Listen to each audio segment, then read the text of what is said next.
name is Vidya Natasha. You may call me Miss Vidya, and I will be your tourist guide for our trip today. I hope you all are excited about this trip because I am super excited for today.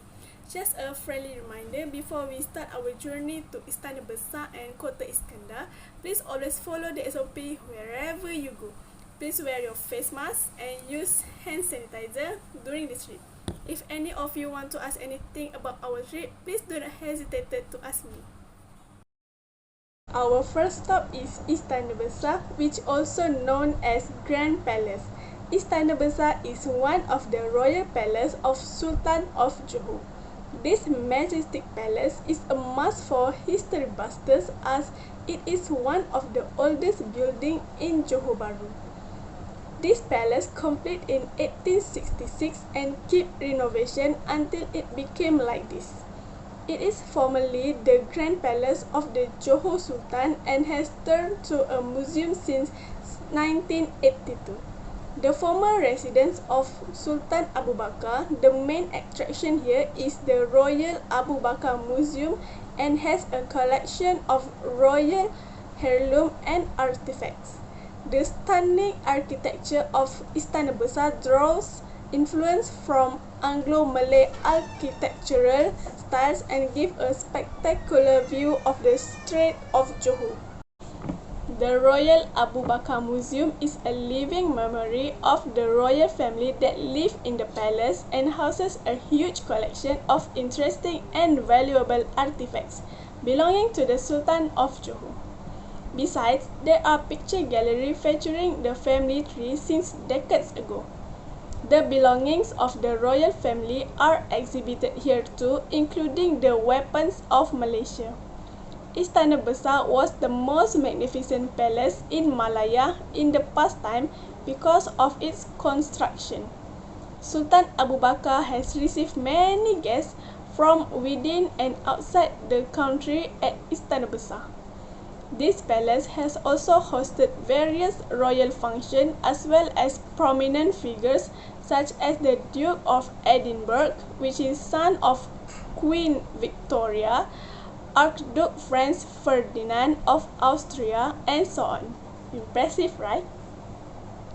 Okay, now I will give you 40 minutes to sightseeing and take picture around the Istana Besar. You can enjoy the incredible displays of the royals, immerse yourself with the rare artifacts of the royal family. Do enjoy your time here to explore the features of Anglo-Malay architecture before we go to our next destination to Kota Iskandar. Okay, ladies and gentlemen, welcome to Bangunan Sultan Ismail Kota Iskandar. This is one of the places tourists must visit at Kota Iskandar. It is the ultimate symbol of authority. Befitting its stature as the state authority building, the Bangunan Sultan Ismail draws upon the chokmar or a traditional scepter, the symbol of sovereignty, for its design inspiration.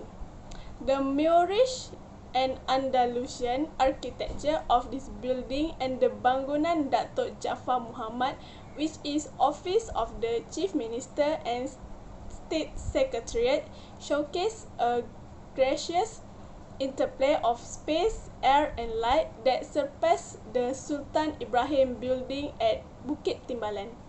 But the influence of the British colonialists was replaced by elements of Johor Malay architecture. As such, these bold steps and architectural shift from continuity and independence. It is a theme feature in all the landmark buildings in Kota Iskandar built on the Qiblat alignment and is a respectful nod to the continuity of governance.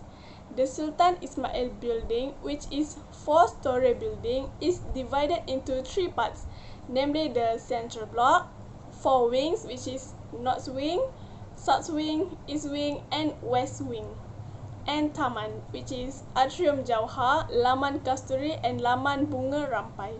You may also learn about the Johor history along the Bangunan Sultan Ismail Walkway. The late Sultan Ismail al-Khalidi Ibni al-Marhum Sultan Ibrahim al-Mashhur was the third Sultan of the modern Johor from 1959 and 1981 and the grandfather of the current Sultan. This is how Bangunan Sultan Ismail got its name. For your information, ladies and gentlemen, Bangunan Sultan Ismail is a meeting place for the Johor State Legislative Assembly or Dewan Undangan Negeri Johor. The conference hall pays homage to the idealism to the Alhambra, which supports the inlay of space and sunlight. The room, with a height of 6 times the height of the ordinary room, majestic, is highlighted again by a dome-shaped skylight that towers high. A visual and spatial coupling is woven between the boundless sky and the hall to create a spirit atmosphere.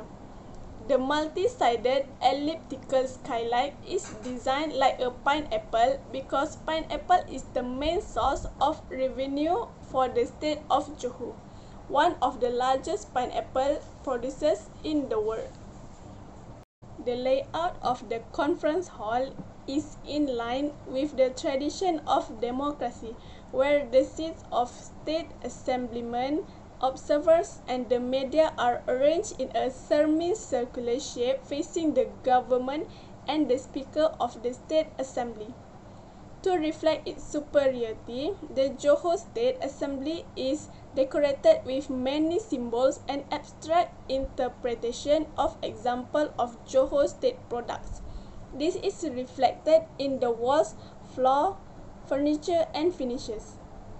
As you can see, there is engraved on the main wall panel behind the stage of the king and speaker are the Kalimah Allah and the Quran on the Rehal, which symbolize Islam as the official religion of the state. Below it is the coat of arms of Johor, showing the administration and machinery of government subject to Allah Almighty, to Allah surrender. The white wallpaper motif is inspired by the Tree of Life to symbolize the unity of the people. The walls throughout the hall are also decorated to convey an image. The upright pillars representing the people of the state, decorated with pineapple shape and creeping sula pepper stalks to illustrate the history of the state wealth sources, while the ceiling and walls are inlaid with shimmery glasses to give the impression of gemstones or gems that is the origin of Malaysia. Pewter design is used creatively for interior decoration, especially on the pillars and stair walls. White marble with black texture wrinkles like wood grain forms the surface of the table. Now, we are about to go to Bangunan Datuk Jaafar Muhammad, Office of the Chief Minister and State Secretariat that I mentioned to you earlier. Bangunan Datuk Jaafar Muhammad occupies commanding position facing one another along to Qiblat. From its lofty position, Bangunan Datuk Jaafar Muhammad not only oversees the administration of the state, it also overlooks the Straits of Johor with the coastline of neighboring Singapore in the distance. Another picture approach to welcoming tourists, visitors, and guests alike.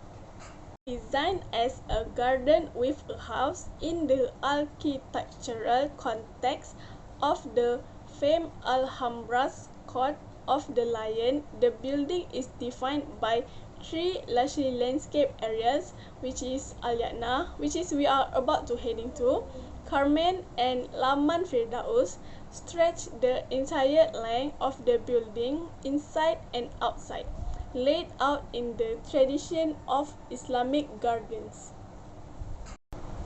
Okay, this is Laman Yana. I will give you 20 minutes to take picture and enjoy the view around here. Enjoy your time, ladies and gentlemen. Okay, ladies and gentlemen, it looks like our trip for today ended here. I hope you guys enjoy and happy with the trip from the beginning until the end. Thank you so much for your time. Have a nice day. Assalamualaikum and goodbye everyone.